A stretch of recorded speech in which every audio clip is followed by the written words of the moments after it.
Numérique, le voyage d'Ulysse. Ulysse entreprend un long voyage de 101 km. Le premier jour, il parcourt 10 km. Le second jour, il parcourt une distance inférieure de 10% à celle du premier jour. Il continue ainsi son voyage en parcourant chaque jour une distance inférieure de 10% à celle qu'il a parcourue la veille. Ulysse arrivera-t-il au bout de son voyage? On pense directement aux suites numériques avec cette idée de baisser de 10% à chaque fois. Donc, je le répète, baisser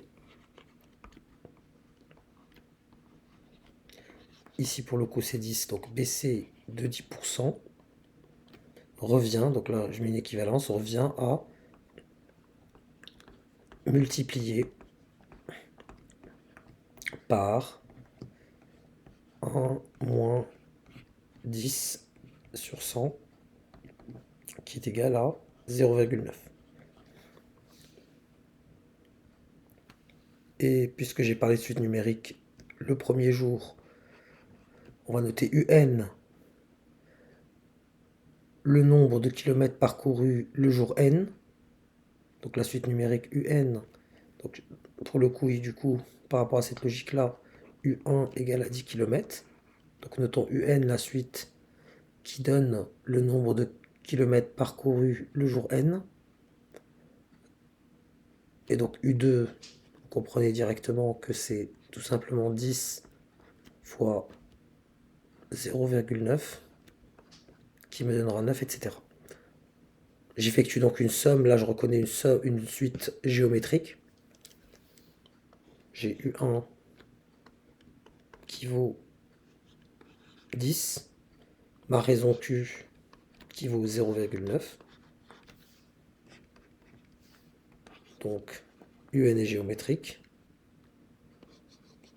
Et j'aurai UN pour n appartenant nature pour n supérieur ou égal à 1 est égal à U1 fois Q à la puissance n-1, soit 10 fois 0,9 à la puissance n-1. Et ma question ici, c'est de savoir est-ce qu'il va arriver, c'est-à-dire est-ce qu'avec cette démarche-là, il va arriver à parcourir 101 km et au bout de combien de temps? On va regarder ça. On va effectuer la somme jusqu'au nème jour. Donc on a une suite géométrique. Le premier terme c'est U1, donc la somme ça sera U1 fois 1 moins la raison qui est 0,9. Nombre de termes, je vais jusqu'à n, de 1 jusqu'à n, donc il y a n termes. 1 moins 0,9. Donc là c'est la somme. Hein. La somme du nombre de kilomètres jusqu'au... Il n'y a aucun formalisme dans ce que je fais là. Hein. Jusqu'au jour n. Elle est égale, donc la somme jusqu'au jour n de kilomètres parcourus.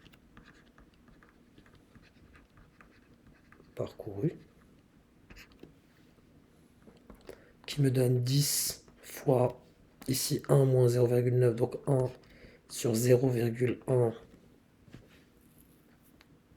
fois 1 moins, n'oubliez pas, hein, votre n il est supérieur ou égal à 1. 1 moins 0,9 à la puissance n. Ici je m'interdis d'utiliser la limite, hein. Je ne connais pas les limites.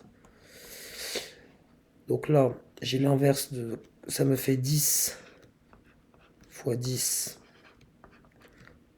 Du coup ici c'est une quantité, donc c'est 1 moins une quantité positive, donc c'est forcément une quantité strictement inférieure à 1. Donc qu'est-ce qu'on a ici? On a tout simplement 10 fois 10, 100. Donc 100 fois une quantité que je vais noter Q, et Q, mais plutôt Q, mais Q est strictement plus petit que 1.